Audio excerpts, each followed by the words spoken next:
माननीय श्री पुष्पकमल दाहाल प्रचण्ड, यसपछि मान्य श्री पुष्पा कुमारी कर्णकायस्थ।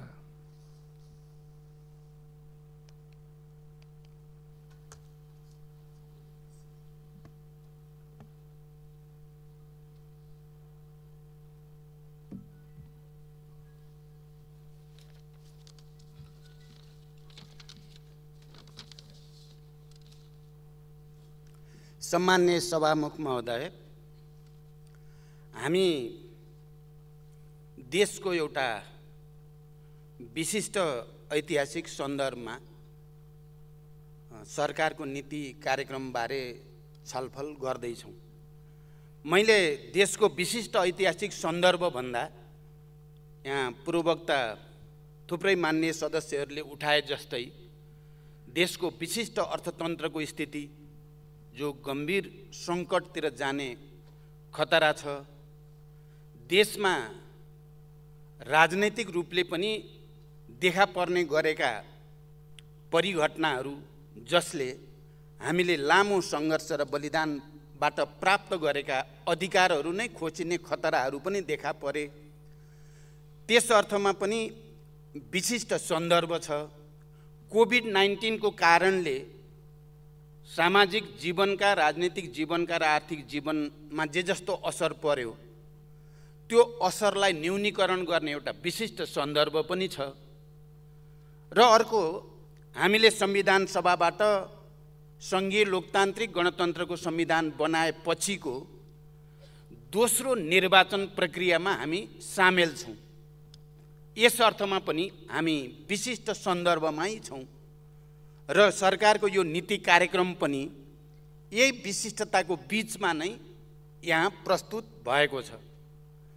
र यी सबै समस्याहरू समाधान गर्ने सन्दर्भमा आर्थिक दृष्टिकोणले नीति कार्यक्रममा जोड के गर्न खोजिएको देखिन्छ त भन्दा हामीले कसरी आयात प्रतिस्थापन गर्ने, निर्यात प्रवर्धन गर्ने, आत्मनिर्भर अर्थतन्त्रको जगेर्ना गर्नको निम्ति कृषि क्षेत्रलाई उच्च प्राथमिकताका साथ उत्पादन र उत्पादकत्व वृद्धिमा जोड दिने, कृषिमा आधारित उद्योगहरू मार्फत बेरोजगारीको समस्या समाधान गर्ने, ऊर्जा पर्यटन मार्फत अर्थतन्त्रको स्थितिलाई सुदृढ गर्ने मनसाय नीति कार्यक्रमले प्रष्ट रूपमा राखेको छ। मलाई लाग्छ यहाँ विभिन्न मान्य सदस्यहरूले संशोधन प्रस्ताव पनि राख्नु भएको छ, विभिन्न सुझावहरू पनि आएका छन्। सम्माननीय प्रधानमन्त्रीजीले जवाफ दिने क्रममा पक्कै पनि यसमा हुन सक्ने परिमार्जन या हुन सक्ने संशोधन बारे पनि व्याख्या हुने नै छ। म चाहिँ के कुरामा जोड दिन चाहन्छु भने हामी संविधान सभाबाट संविधान घोषणा भएपछि दोस्रो निर्वाचन प्रक्रियामा छौँ। भर्खरै स्थानीय तहको निर्वाचन सम्पन्न भएको छ र यस्तो बेलामा यो संविधान निर्वाचन सम्पन्न भयो जुन बेला हामी संविधान सभाबाट बनेको संविधान कार्यान्वयनको प्रक्रियामा नै हामी दुर्घटनामा पर्ने हौँ कि भन्ने एउटा गम्भीर परिस्थिति बन्यो। गत साल हामीले जे भोग्यौँ, हामीले जसरी संविधानको रक्षाको निम्ति, लोकतन्त्रको रक्षाको निम्ति, राष्ट्रियताको रक्षाको निम्ति भनेर फेरि एकचोटि सडकमा जानुपर्ने परिस्थिति बन्यो। हामी सबैले त्यो अनुभवबाट, त्यो तितो यथार्थबाट गुज्रेका छौँ।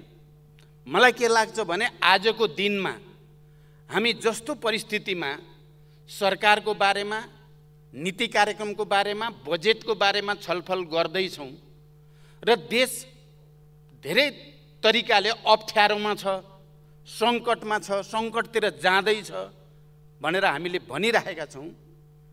मलाई फेरि एकचोटि हामी शान्ति प्रक्रियालाई टुङ्ग्याउँदै गर्दा या शान्ति सम्झौता गर्दै गर्दा र देशलाई एउटा नयाँ राजनैतिक प्रणाली मार्फत विकास र समृद्धिको नयाँ युगतिर लैजाने परिकल्पना र सपना देख्दै गर्दा हामीले राजनैतिक तहमा जुन एकता र समझदारीको वातावरण बनाएका थियौँ, मलाई लाग्छ आज देशमा उत्पन्न समस्याहरूको समाधानको निम्ति पनि राजनीतिक नेतृत्वको तर्फबाट, राजनीतिक दलहरूको तर्फबाट त्यसै प्रकृतिको एकता, सहमति र समझदारी बनाउन जोड गर्नुपर्ने आवश्यकता छ। आज अर्थतन्त्रमा देखा परेका समस्याहरू या दलहरूभित्र देखा परेका समस्याहरू या दलहरू दलहरूका बीचमा पनि देखा परेका समस्याहरू समाधान एकमुष्ट रूपमा गर्नको लागि हामीले एकचोटि फेरि राष्ट्रिय सहमति र समझदारीतिर जानुपर्ने हो।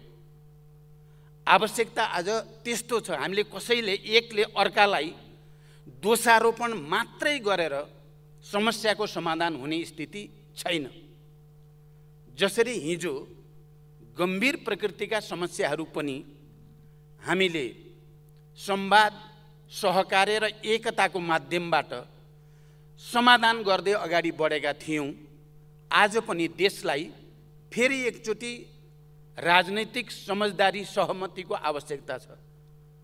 देशको अगाडि देखा परेका समस्या समाधान गर्नको निम्ति साझा प्रयास, साझा सङ्कल्प, साझा प्रतिबद्धताको आवश्यकता देखिएको छ। तर हामी यो नीति कार्यक्रममाथि छलफल गर्दै गर्दा अस्तिदेखि यहाँ जस्तो सिनेरियो या आलोचना प्रतिआलोचना, घोचपेचको जो परिस्थिति देखा पर्यो, भन्न त हामी सबैले देश सङ्कटमा छ, अप्ठ्यारोमा छ भनिराखेका छौँ र हामीले यसको समाधान गरेर जानु छ पनि भनिराखेका छौँ। तर हाम्रो छलफल गर्ने तरिका, एकले अर्कालाई घोचपेच गर्ने तरिका चाहिँ फेरि परम्परागत भन्दा नयाँ हुन सकेको छैन। परिस्थितिको गम्भीरतालाई त्यही गम्भीरताका साथ आत्मसात गरेर समाधानको निम्ति एउटा नयाँ कमिटमेन्ट, नयाँ भिजन दिनेतिर भन्दा एकले अर्कालाई दोषारोपण गर्नेतिर नै बढी जाने हो कि भन्ने चिन्ता हामीलाई भएको छ। म अहिलेको स्थानीय तहको निर्वाचनमा जनसमुदायको निकै उत्साहपूर्ण सहभागिता रह्यो। किनकि निर्वाचनै हुने हो कि होइन, संविधान नै चाहिँ कार्यान्वयनतिर चाहिँ निरन्तर जाने हो कि होइन भन्ने पृष्ठभूमिबाट हेर्दा अहिले कुन राजनीतिक दलले कति सिट ल्यायो, कसको घट्यो, कसको बढ्यो भन्दा पनि हामी यो सङ्घीय लोकतान्त्रिक गणतन्त्रलाई संस्थागत गर्ने प्रक्रियामा अगाडि बढ्दैछौँ या छैनौँ भन्ने प्रश्न बढी महत्त्वपूर्ण छ भन्ने मलाई लाग्छ। शान्ति र संविधान निर्माण प्रक्रियाको अन्तर सम्बन्धको दृष्टिकोणबाट हेर्दा र विगतमा हामीले गरेको त्याग, तपस्या, बलिदानको चाहिँ पृष्ठभूमिलाई पनि हेर्दा यो प्रक्रिया संस्थागत हुँदै जान्छ भन्ने कुराको सुनिश्चितता हाम्रो लागि महत्त्वपूर्ण छ। कुनै राजनीतिक दलले केही सिट बढी ल्याउनु या केही सिट घटी ल्याउनु त्यति ठुलो कुरा होइन। त्यो लोकतान्त्रिक निर्वाचन प्रक्रियामा निरन्तर हुँदै जाने कुरा हो। सिस्टम संस्थागत भयो कि भएन, संविधान ट्र्याकमा राखेर कार्यान्वयनमा जाने प्रक्रियाले गति लिएको छ कि छैन भन्ने कुरा महत्त्वपूर्ण कुरा हो। हामी सबैले ध्यान दिनुपर्ने कुरा यो हो भन्ने मलाई लाग्छ। त्यस दृष्टिले हेर्दा अहिलेको स्थानीय तहको निर्वाचनमा जनसमुदायको जे जस्तो सहभागिता रह्यो, देशभरिबाट निर्वाचनमा सहभागी हुने र मतदान गर्नको लागि जनता जसरी गतिशील भएर प्रस्तुत भएको देखियो, विदेशमा रहेका नेपालीहरू पनि निर्वाचनमा मतदान गर्नुपर्छ भनेर ठुलो सङ्ख्यामा देशभित्र आउने मैले हिजो मात्रै केही मिडियामा देखेको थिएँ। निर्वाचन सकियो, अब हामी त फेरि रोजगारीको लागि त विदेशतिरै जाने भनेर लर्को देखाएको थियो एउटा मिडियाले। जे भए पनि विदेशमा रहेका नेपालीहरू पनि नेपालको यो प्रक्रियामा, यो निर्वाचन प्रक्रियामा सहभागी हुन जसरी उत्साहको साथ आउने काम भयो, सबभन्दा पहिला म ती सम्पूर्ण मतदाता सबै जनसमुदायप्रति हार्दिक बधाई भन्न चाहन्छु। र उहाँहरूप्रति आभार व्यक्त गर्न चाहन्छु। किनकि यो निर्वाचन हुन त स्थानीय तहको निर्वाचन हो, हामी अब प्रदेश र सङ्घको निर्वाचनतिर अगाडि बढ्दैछौँ। तर यो निर्वाचनले सङ्घीय लोकतान्त्रिक गणतन्त्रलाई संस्थागत गर्ने प्रक्रियामा संविधानलाई ट्र्याकमा राखेर यसलाई गतिशील र यसलाई क्रियान्वयन गर्ने प्रक्रियामा एउटा कोचेढुङ्गा हो यो स्थानीय तहको निर्वाचन भन्ने मेरो बुझाइ छ। यस अर्थमा यो निर्वाचनले एउटा बलियो सन्देश ती सबै तत्त्वहरूलाई दिएको छ जसले यो संविधानलाई कुनै न कुनै रूपले मिच्न चाहने, यो संविधानलाई कमजोर पार्ने या यो संविधान उल्ट्याउन चाहने प्रवृत्ति र तत्त्वहरूको निम्ति जनताले आफ्नै व्यवहारद्वारा निर्वाचनको प्रक्रियाद्वारा राम्रो जवाफ दिएको छ। हामीले हिजो संविधान लोकतन्त्र र राष्ट्रको हितमा भनेर झन्डै दुर्घटनामा जान लागेको संविधान र यो सङ्घीय लोकतान्त्रिक गणतन्त्रलाई ट्र्याकमा ल्याउन सिङ्गै नेपाली समाज नै एकचोटि एकताबद्ध भएको अनुभव हामीले गरेका छौँ।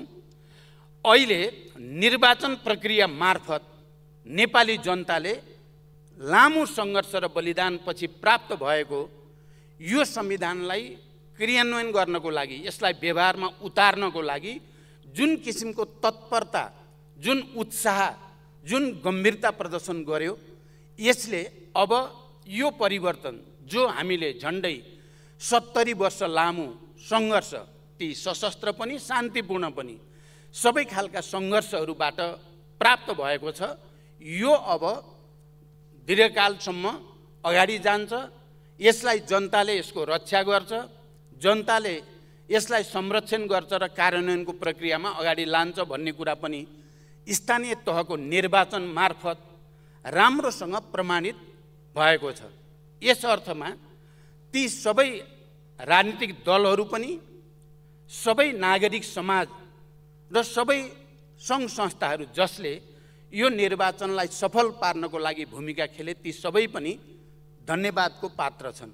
हामी सबैले निर्वाचनमा सक्रियतापूर्वक सहभागी भयौँ। मेरो विचारमा पहिलोचोटि सङ्घीय लोकतान्त्रिक गणतन्त्र अन्तर्गत स्थानीय तहको निर्वाचन एकैसाथ देशैभरि गऱ्यौँ हामीले। 753 स्थानमा एकैचोटि निर्वाचन गरेको यो पहिलो पटक हो। अघिल्लो पटकको परिस्थितिमा हामीले चरणबद्ध निर्वाचन गरेका थियौँ। एकैचोटि निर्वाचन गर्ने कुरा पक्कै पनि च्यालेन्जिङ त थियो, चुनौतीपूर्ण त थियो, तर फेरि पनि यो सफल भएको छ। यो आधारभूत रूपमा र मूलभूत रूपमा सफल भएको छ र जनताले यसलाई सफल बनाएको छ र यसलाई सफल बनाउनको लागि सरकार, राजनीतिक दल, विभिन्न सरकारी सुरक्षा निकाय सबैको भूमिका पनि धेरै महत्त्वपूर्ण रह्यो भन्ने मलाई लाग्छ। छिटपुट घटनाहरू भए, छिटपुट घटनाहरू जुन भएका छन्, यहाँ हुन त अलि अतिरञ्जित ढङ्गले पनि केही मान्य सदस्यहरूले कुरा राख्नुभयो। अझ मुख्य रूपमा प्रतिपक्षी दलको नेताले त मानौ यो निर्वाचन सफलै भएन, यहाँ सम्पूर्ण रूपले आतङ्क मच्चाइयो या दमन गरियो भन्ने किसिमले व्याख्या गर्नुभयो। मलाई अहिले धेरै कुरा चाहिँ त्यसको खण्डन आलोचनातिर जानु त छैन। मैले नबुझेको कुरा के भएको छ प्रतिपक्षी दलको नेताको कुरा भने, उहाँले पार्टीभित्र र सार्वजनिक रूपमा पनि एउटा मूल्याङ्कन आयो, निर्वाचनमा आफ्नो स्थिति कमजोर किन भयो भन्ने कुराको एउटा संश्लेषण आयो। लज्जास्पद अन्तर्घातका कारणले हामीले धेरै ठाउँमा पराजय भोग्न पर्यो। मैले नबुझेको कुरा के छ भने, त्यो लज्जास्पद अन्तर्घात मुख्य कारण हो कि सरकारले गर्यो भनेर यहाँ भनिएको, सदनमा भनिएको कुरा मुख्य हो, कुन कुरा प्रमुख हो, आफै भित्रको अन्तर्घात भित्र खोज्ने कुरा मुख्य हो या सरकारले गरेको लिएको नीति र गरेको क्रियाकलाप मुख्य हो, त्यो चाहिँ प्रष्ट भएको देखिएन। मेरो विचारमा अहिलेको परिस्थितिमा जुन उत्साहको साथ यो निर्वाचन सम्पन्न भएको छ। यहाँ केही कमी कमजोरी भएका छन् भने हामी सबैले आत्मसमीक्षा गर्नै पर्दछ। सबै राजनीतिक दलहरूले आफ्नो ठाउँबाट पनि आत्मसमीक्षा गर्न जरुरी छ। सरकारले पनि आफ्नो ठाउँबाट यो निर्वाचनमा कहीँ कतै कमी कमजोरी भएका छन् भने त्यसको पनि आत्मसमीक्षा गरेर आउने दिनमा त्यसलाई करेक्सन गर्नेतिर हामीले प्रतिबद्धता त देखाउनै पर्छ। तर मूलभूत रूपमा सफल भएको, हामी सबै सहभागी भएको, मतगणना हुँदै जाँदा, मत परिणाम निक्लिँदै जाँदा आफ्नो पक्षमा नदेखिएपछि अनि सरकारमाथि घारे हात लगाउने तरिका चाहिँ बिल्कुल बेठिक छ भन्ने मेरो बुझाइ छ। यदि त्यसो हुन्थ्यो भने हामीले समयमा त्यो कुरा किन उठाएनौँ भने मतदान भयो, सम्पन्न भयो, हामी सबैले मतदातालाई धन्यवाद पनि दियौँ, बडो राम्रो भयो भन्ने महसुस पनि गऱ्यौँ। मतगणना हामीले कुनै इलेक्ट्रोनिक साधन त प्रयोग गरेको होइन, म्यानुअल किसिमले अहिलेको परिस्थितिमा मतगणना गर्न ढिलो हुँदै जाँदा परिणाम अनुकूल नदेखेपछि एकले अर्कालाई दोषारोपण गर्नु बिल्कुल बेठिक छ। म यो कुरा पनि भन्न चाहन्छु। अब मैले धेरै लामो व्याख्या गर्नु त छैन। यो देशमा संविधान सभाबाट संविधान बनिसकेपछि देशमा राजनीतिक स्थायित्वको परिस्थिति बनोस् र देशले विकासमा एउटा नयाँ गति लिन सकोस्, समृद्धिको एउटा नयाँ यात्रातिर जान सकोस् भनेर नै हामीले हिजो एउटा ठुलो प्रयोगको रूपमा वाम गठबन्धन गऱ्यौँ। वाम गठबन्धन मात्रै होइन, हामीले एउटै कम्युनिस्ट पार्टी बनाउने पहल कदमी पनि लियौँ। हामी सबैलाई थाहा भएकै कुरा हो। अहिले हामीले त्यो प्रक्रिया मार्फत देशमा हाम्रो संवैधानिक व्यवस्थाबाट झन्डै झन्डै असम्भव जस्तो ठानिएको अत्यधिक बहुमत एउटै पार्टीको पक्षमा आउने ठाउँमा हामीले पुर्याएका हौँ। तर हामीले त्यो झन्डै 2/3 बहुमतमा पुगेको सरकार र पार्टी के कारणले बचाउन सकेनौँ, यसको समीक्षा त इतिहासमा हुँदै नै जानेछ। यहाँ अस्ति प्रतिपक्ष दलको नेताले भन्नुभयो, मलाई बडो नमिठो पनि लाग्यो, अनौठो पनि लाग्यो। उहाँले भन्नुभयो हामी कसैको बैशाखी टेकेर चाहिँ हिँड्नेमा हामी छैनौँ भन्नुभयो उहाँले। म त्यही अगाडि छु, उहाँको र मेरो आँखा जुधेको छ। उहाँ आज त आँखा जुधाउन आउनु भएन। उहाँले भन्नुभयो बैशाखी टेक्ने छ। मेरो अगाडि कम्तीमा पनि जसको सहयोगमा उहाँ 2 चोटि प्रधानमन्त्री बन्नुभयो, यो बैशाखी हो कि सहयोग हो? म पूर्व प्रधानमन्त्री, अहिले एमाले, त्यति बेला त एमालेको त उहाँ सरकारको नेतृत्व हुनु थिएन। उहाँले पटक पटक आफ्नो नेतृत्वलाई एमालेको बनाउन खोज्नुभयो। के यो तथ्यसँग मेल खान्छ? उहाँले हिजो पाएको भोट पनि एमाले मात्रैको होइन, त्यहाँ नेकपा माओवादीको पनि भोट हो। उहाँको सरकार पनि एमालेको सरकार होइन, त्यो नेकपाको सरकार हो। तपाईँ त्यो भोटलाई र मतलाई कसरी छुट्याउन सक्नुहुन्छ? अनि यो स्वयं जालसाजीपूर्ण कुरा भएन र? अनि यो परिस्थिति कसरी पैदा भयो? यो परिस्थिति कसले पैदा गर्यो? मलाई अर्को कुरा, बडो दुःख लाग्ने कुरा के भएको छ भने अस्ति नै पनि यही गरिमामय सदनमा सभामुख महोदय शान्ति प्रक्रियाको बारेमा बडो नमिठोसँग घोचपेच गरियो। लडाईँ जित्न नसकेर आएका हामी होइनौँ भन्ने किसिमले शान्ति सम्झौतालाई अपमानित गर्ने, त्यसलाई घृणा फैलाउने ढङ्गले भनियो र मैले यही रोस्टमबाट त्यसको खण्डन गर्न परेको थियो। हिजो फेरि अस्ति प्रतिपक्ष दलको नेताले नै शान्ति सम्झौतालाई र शान्ति प्रक्रियालाई अपमान हुने ढङ्गले उहाँले बोरामा मान्छे हालेको कुरा गर्नुभयो, जनतालाई धम्क्याएको कुरा गर्नुभयो। मैले यो विषय अलि गम्भीर ठानेको छु। म यो गरिमामय सदनको ध्यान गम्भीर रूपले आकर्षित गर्न चाहन्छु। हामी अहिले जसरी यहाँ उपस्थित छौँ त्यो शान्ति सम्झौता मार्फत छौँ। हामी जुन सिस्टममा छौँ त्यो शान्ति प्रक्रिया र संविधान सभा मार्फत छौँ हामी यहाँ। र हामी सबैले 12 बुँदे समझदारी हुँदै शान्ति सम्झौतामा यही हलमा बसेर, यो ऐतिहासिक सम्झौता भनेको होइन, 12 बुँदे समझदारी बनाउँदा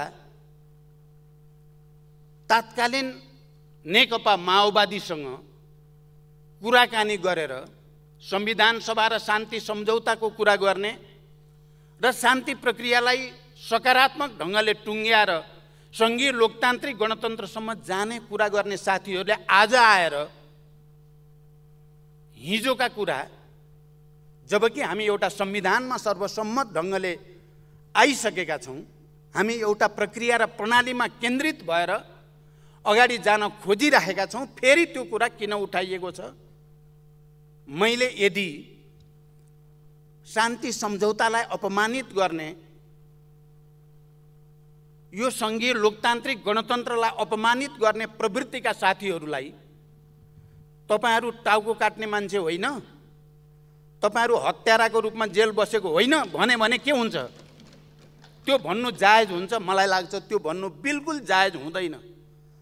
अहिले परिस्थिति नितान्त भिन्न भइसकेको छ।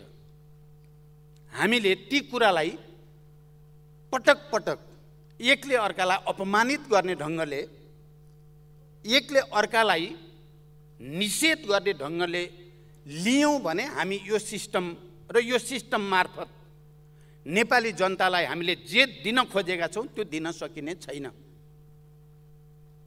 मलाई निर्वाचनका क्रममा, किनकि यो निर्वाचन सम्पन्न गर्नको निम्ति सँगै देशले देखेको छ, म पूर्वदेखि पश्चिमसम्म, हिमाल पहाडदेखि तराईका विभिन्न जिल्लाहरूमा निर्वाचनको वातावरण बनाउनको निम्ति पुरै खटेको छु।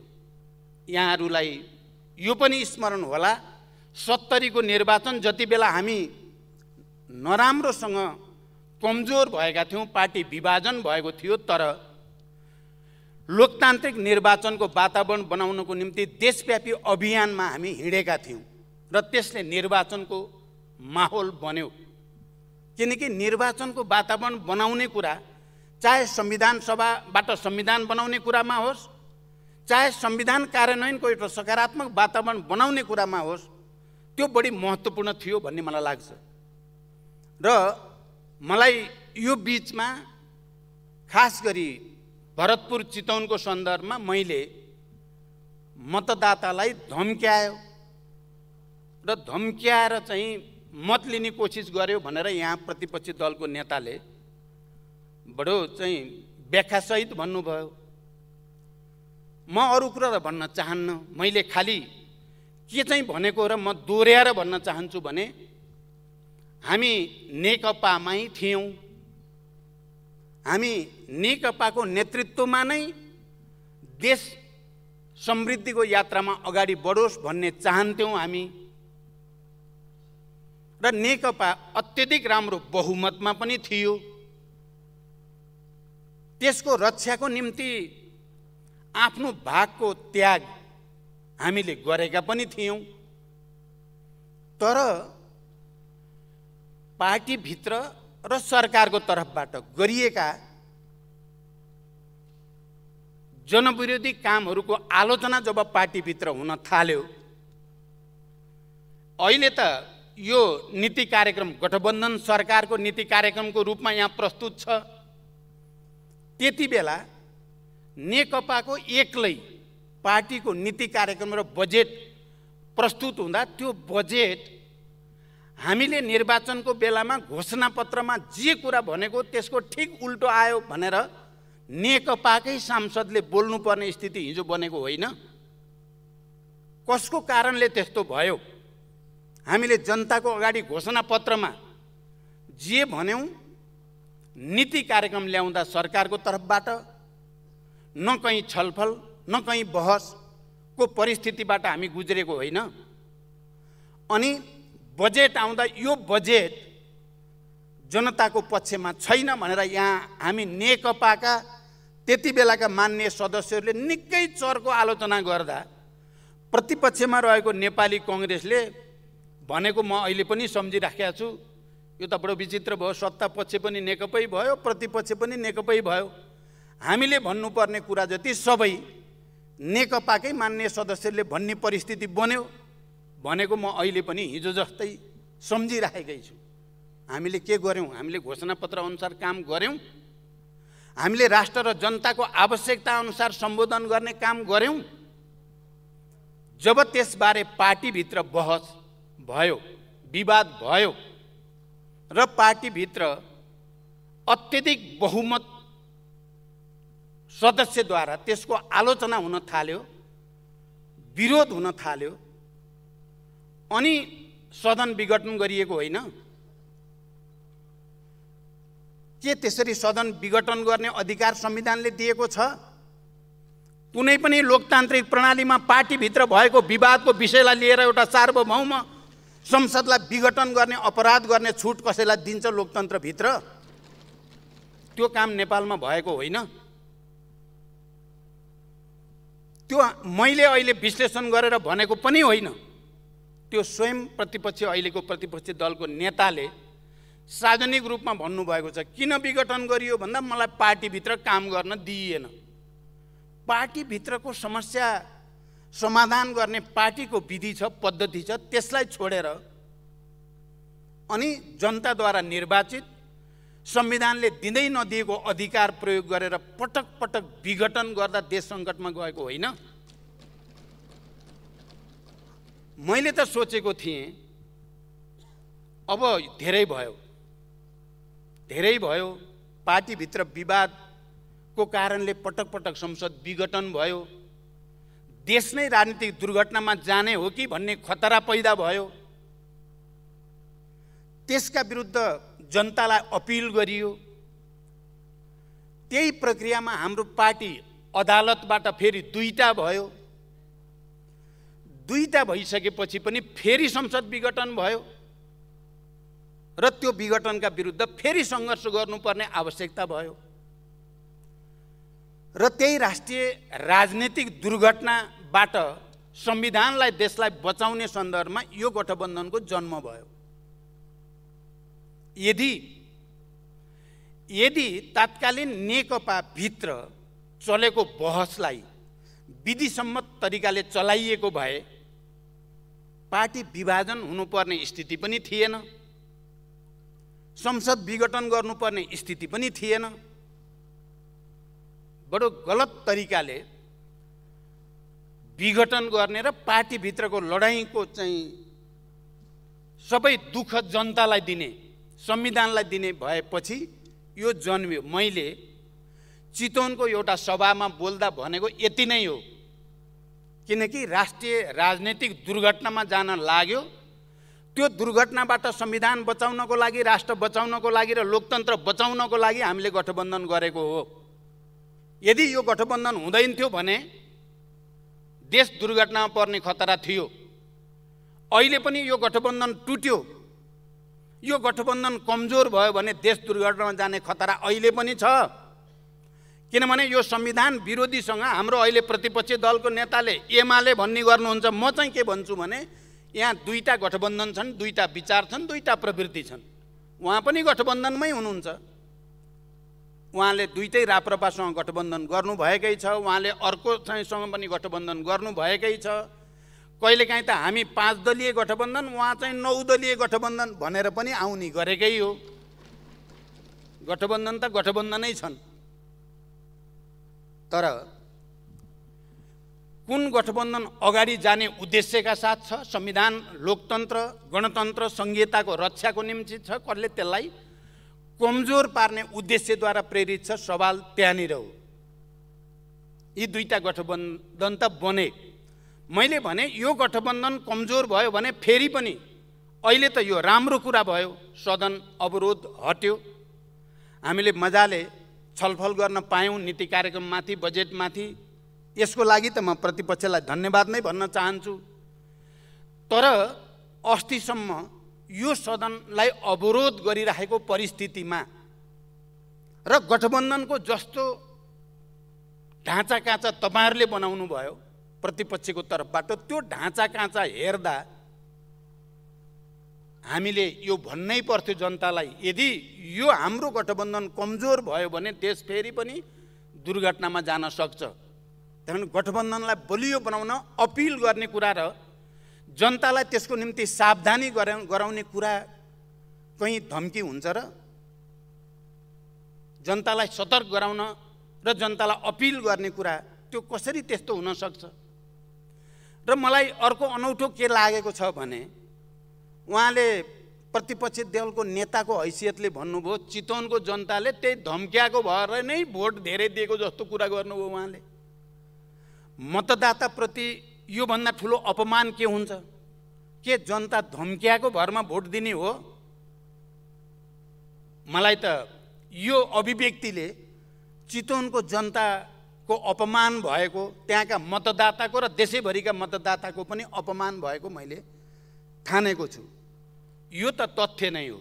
देश राजनीतिक दुर्घटनामा जाने खतरा थियो, त्यो खतराबाट बचाउन हामी जनताको बिचमा गएकै हो र त्यो कुरा गलत छ, संविधान विपरीत छ भन्ने कुरा सम्मानित सर्वोच्च अदालतले पनि पटक पटक फैसला गरेकै छ। मैले त सोचेको थिएँ यतिका धेरै भइसक्यो, हाम्रो प्रतिपक्षी दलको नेता जसलाई मैले नै सहयोग गरेर माओवादी केन्द्रकै सहयोगमा प्रधानमन्त्री हुनुभयो, उहाँ एक्लै भएको छु भन्ने ठान्नु भएको छ भने त्यो भ्रम हटाइदिनुहोस्। तपाईँ एक्लै प्रधानमन्त्री हुनुभएकै छैन। पहिलोचोटि पनि माओवादी केन्द्रको तपाईँको भाषामा बैशाखी टेकेर हुनुभयो हो, दोस्रो पटक हाम्रो पनि भोट लिएर हुनुभयो हो। अब भएर देखाउनुहोस् त, अबको चुनावबाट देखाउनुहोस्, तपाईँलाई मानिन्छ, तपाईँ एमालेको प्रधानमन्त्री हुनु होला। अन्यथा मैले त सोच्थेँ उहाँ हुँदो खाँदाको 2/3 बहुमतको सरकार, बालुवाटारमा उहाँले त अलि दीर्घकालीन ढङ्गले नै त्यहाँ रहन्छु भनेर तयारी पनि गर्नुभएको थियो। सरकार गयो,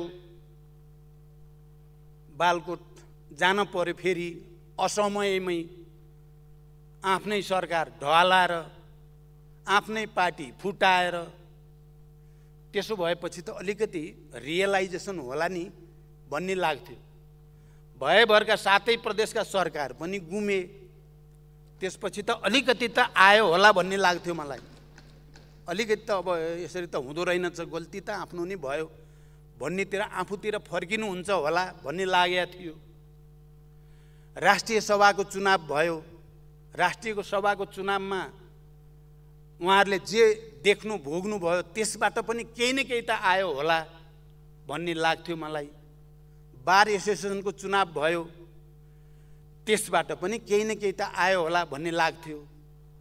अहिलेको स्थानीय तहको निर्वाचनपछि त पक्कै पनि उहाँले आत्मसमीक्षा गर्नुहुन्छ र फेरि एकचोटि देशको राजनीतिक स्थायित्वको निम्ति, कम्युनिस्ट आन्दोलनको हितको निम्ति आफू तत्पर रहेको कुरा गर्नु होला भन्ने लागेको थियो मलाई।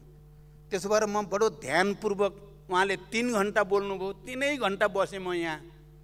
कहीँ उहाँले वामपन्थी एकताको पक्षमा वातावरण बनाउने कुरा पो गर्नुहुन्छ कि कहीँ अलिकति आत्मालोचना गरेर आत्मसमीक्षा मैले गल्ती गरेँ भन्नुहुन्छ कि अदालतले भनेको कुरा या पार्टीहरूले भनेको, गठबन्धनले भनेको कुरामा कहीँ उहाँ चाहिँ पुनर्समीक्षा पुनरावलोकन गर्नेतिर जानुहुन्छ कि भनेको त उहाँ त सुरुदेखि अन्तसम्म अरूलाई गाली गर्नेतिर मात्रै, बदनाम गर्नेतिर र मेरो दृष्टिमा धेरै झुट कुरा बोल्नेतिर मात्रै केन्द्रित हुनुभयो र उहाँ बिल्कुल आफ्नो अहङ्कार र दम्भबाट पछि हट्नु भएको छैन भन्ने देखियो। मलाई त नेकपा एमालेका धेरै नेता कार्यकर्ताप्रति मलाई भरोसा छ, मलाई विश्वास छ।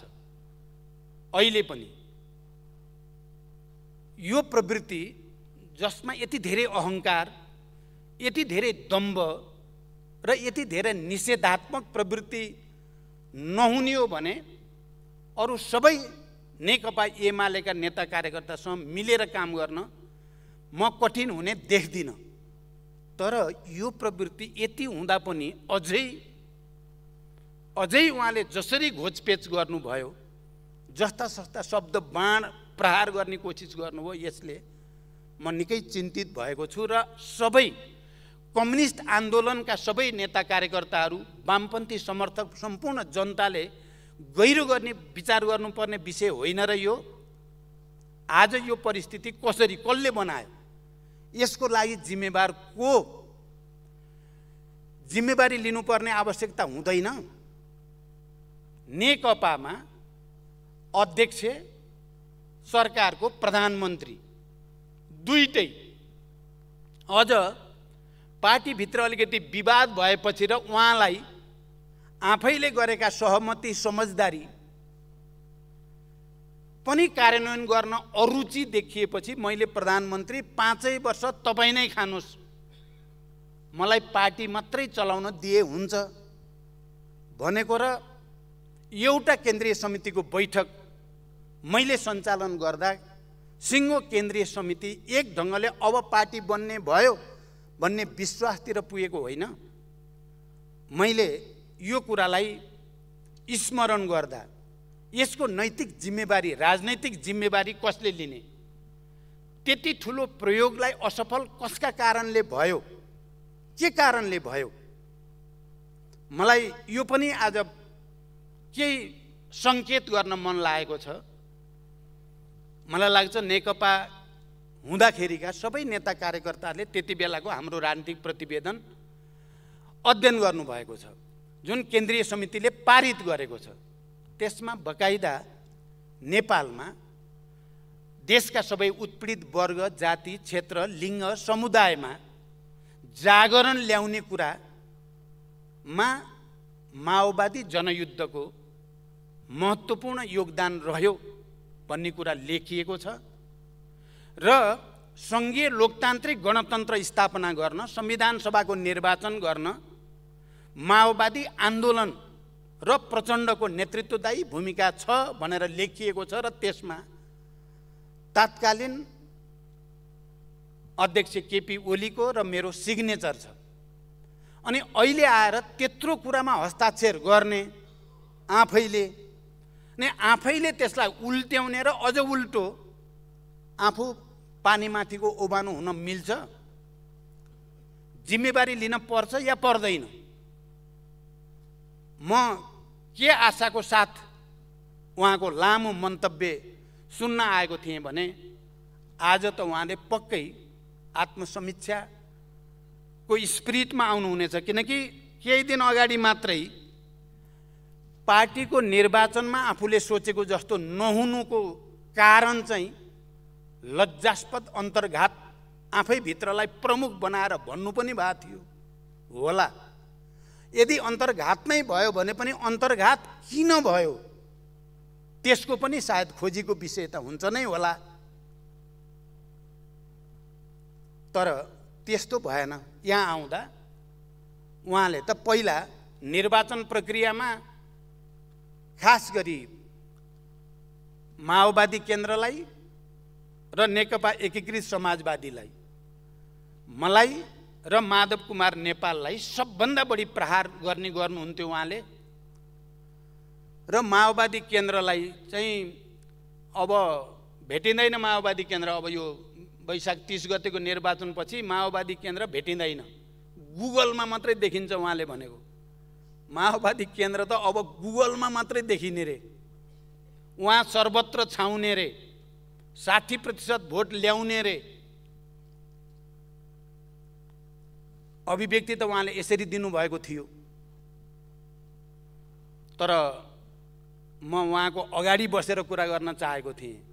गुगल होइन, यही सम्मानित सदनमा एउटा शक्तिको साथ माओवादी केन्द्र तपाईसँग आँखामा आँखा जुदाएर बहस गर्न अहिले पनि तयार छ।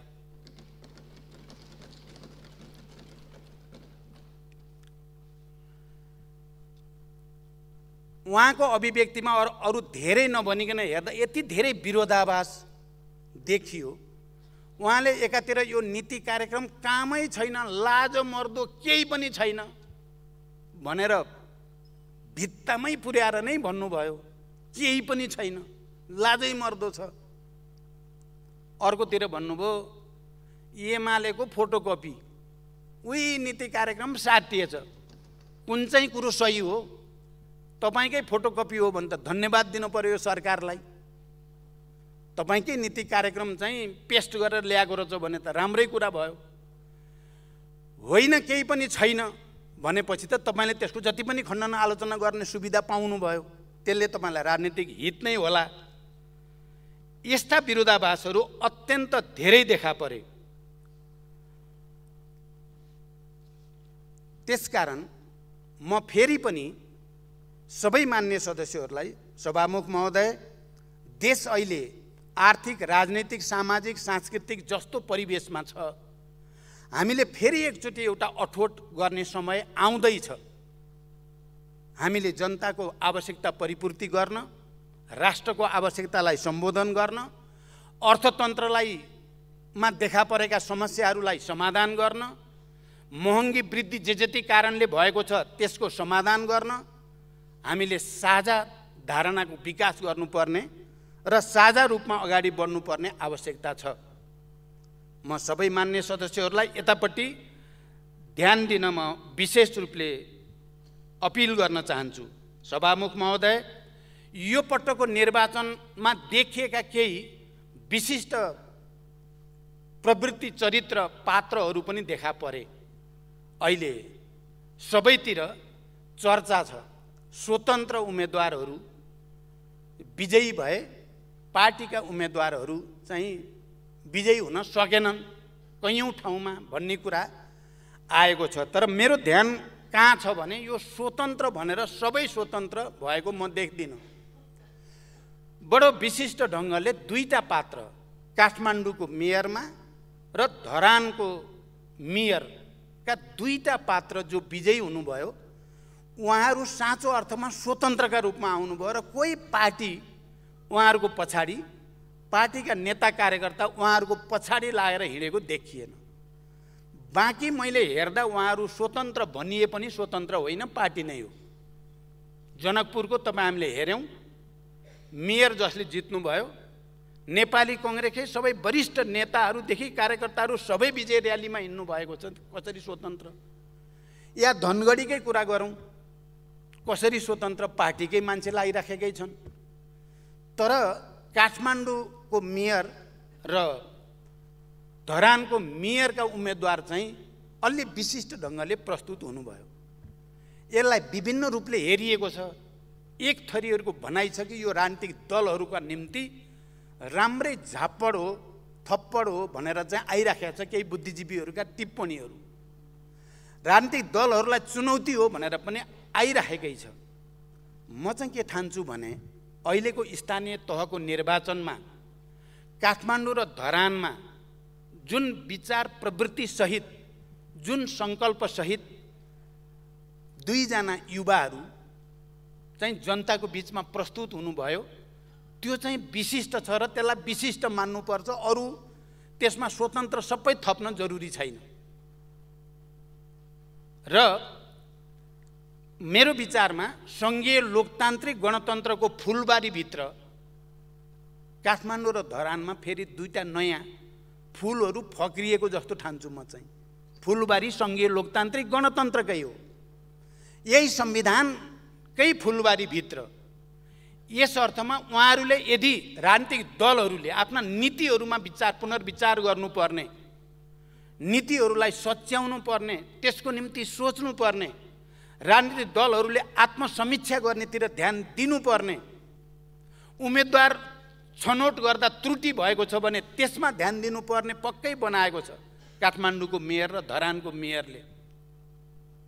तर यो राजनीतिक दललाई नै चुनौती हो भनेर बुझ्नु सही हुँदैन भन्ने मलाई लाग्छ।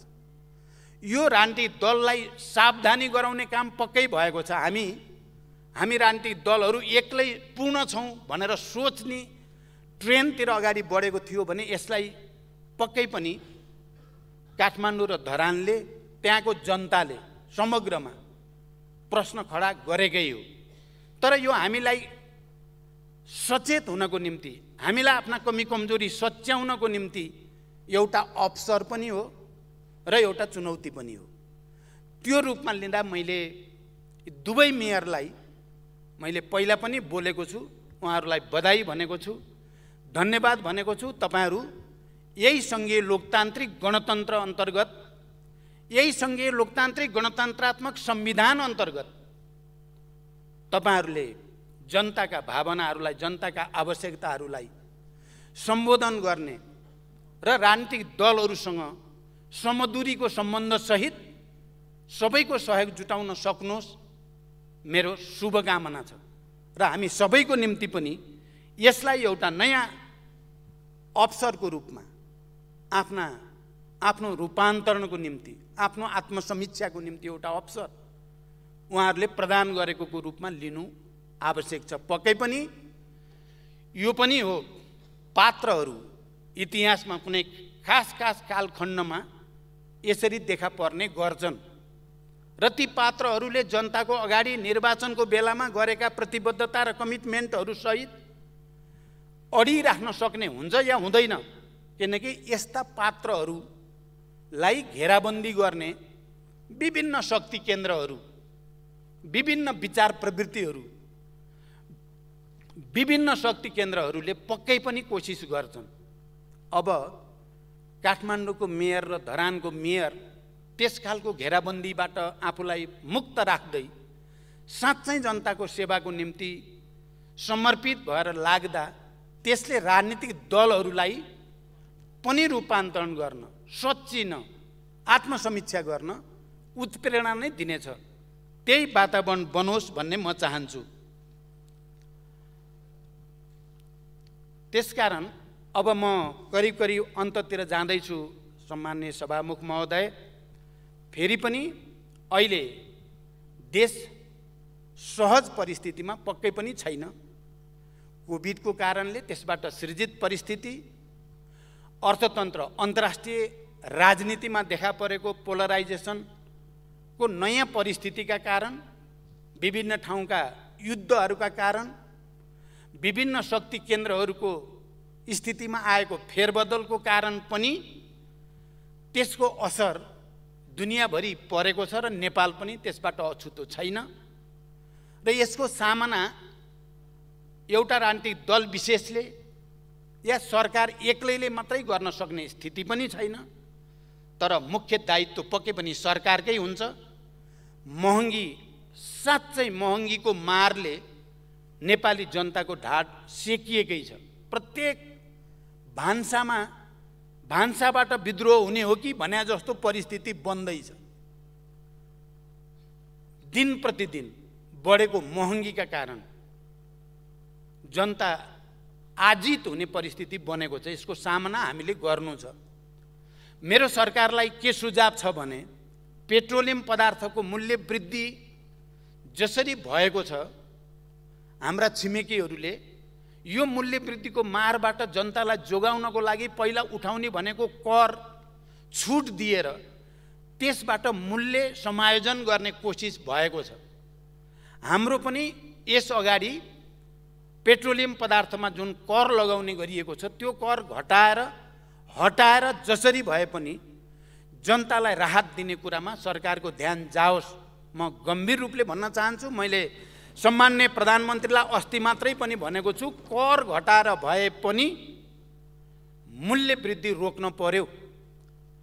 हामी यसलाई गम्भीर रूपले लिन सकेनौँ भने जनतामा असन्तुष्टि र आक्रोश झन बढ्छ र त्यसले सङ्कट झन गम्भीर हुने खतरा छ। म मलाई लाग्छ सम्माननीय प्रधानमन्त्रीले यो विषयलाई गम्भीर रूपले लिनुभएको छ र यसको समाधान गर्नको निम्ति हामी अगाडि जानु छ। तत्काल त हामी फेरि प्रदेश र सङ्घको निर्वाचनतिर जाँदैछौँ। हामीलाई अहिले आवश्यकता छ हाम्रो आर्थिक नीतिमा, हाम्रो उत्पादन प्रक्रियामा, हाम्रो आत्मनिर्भर हुने प्रक्रियामा हामीले रेडिकल्ली अलि गुणात्मक ढङ्गले नसोची हुने स्थिति छैन। तर हामी निर्वाचन वर्षमा प्रवेश गरिसकेका छौँ। हामी त्यो निर्वाचनमा त जानु नै छ। निर्वाचन प्रक्रिया सम्पन्न हुनेसँगै आउने दिनमा हामीले कृषि उत्पादनमा वृद्धि गर्नको निम्ति त्यसको व्यवसायीकरण, त्यसको यान्त्रिकीकरण, त्यसको वैज्ञानिक विधिको प्रयोगद्वारा अगाडि बढाउने काम अनि कृषिमा आधारित उद्योगहरू स्थापना गर्ने काम, भू उपयोग नीतिलाई अझ परिमार्जन र त्यसलाई कार्यान्वयन गर्ने कुरा, यो सबैमा हामीले गुणात्मक ढङ्गले सोच्न जरुरी छ। मलाई लाग्छ अहिलेको यो नीति कार्यक्रमले त्यतापट्टि सोझ्याउन बल गरेको छ। अहिले नै यो पूर्ण भएको म पनि ठान्दिनँ। यसभित्र अझ धेरै गर्न बाँकी छ। तर यसले कम्तीमा पनि हामीले प्राथमिकतामा राख्नुपर्ने क्षेत्र कृषि हो, उत्पादन वृद्धि, उत्पादकत्व वृद्धि गर्ने कुरा हो। हामीले प्राथमिकतामा राख्नुपर्ने कुरा ऊर्जा हो, उद्योग हो, पर्यटन हो, शिक्षा, स्वास्थ्य हो भन्ने कुरालाई यसले प्राथमिकता क्रम सहित राखेको हुनाले यो त्यो दिशातिर सोझिएको छ भन्ने मेरो बुझाइ छ। यो एउटा रेडिकल रिफर्म नेपाललाई चाहिएको छ। आत्मनिर्भरताको निम्ति, उत्पादन अभिवृद्धिको निम्ति, आयात प्रतिस्थापन गर्ने र निर्यात प्रवर्धन गर्ने उद्देश्यका निम्ति हामीले सामान्य रूपमा होइन, अब कयौं चिजलाई हामीले रोक लगाइदिनु पर्ने आवश्यकता देखिन्छ। यहाँ मलाई कहिलेकाहीँ नकारात्मक कुराभित्र पनि सकारात्मक परिणाम आउने गर्छ भनियो। भारतले गहुँ चिनी रोक्दैछ, गहुँ त रोकि नै सक्यो, खाद्यान्न रोकिँदैछ। यो हेर्दा त नकारात्मक कुरा देखिन्छ, तर त्यसले हामी सबैलाई खाद्यान्नमा आत्मनिर्भर हुनको निम्ति के मेहनत गर्नुपर्ने हो, के नीति बनाउनु पर्ने हो, के सङ्घर्ष गर्नुपर्ने हो त्यतातिर उत्प्रेरित पनि गर्छ। कहिलेकाहीँ सजिलै वस्तु प्राप्त हुँदा मानिसहरूले आफ्नो कर्तव्य पथबाट विचलित हुने खतरा हुन्छ। त्यसकारण हामी आफैले सचेत रूपमा कयौं वस्तुहरूको आयातमा कटौती गर्ने, कन्ट्रोल गर्ने, देशभित्र पैदा भएका र पैदा हुन सक्ने सामानहरूको प्रयोगलाई प्राथमिकताका साथ जोड दिएर लैजाने र केही वर्षभित्र हामीले खाद्यान्नमा आत्मनिर्भर हुन सकिन्छ। मैले एकचोटि यही सदनमा भनेको थिएँ कि हामी यति धेरै शिक्षामा पनि प्रगति गर्यौं, पढेका धेरै विद्वानहरू, डाक्टरहरू हामी छौं।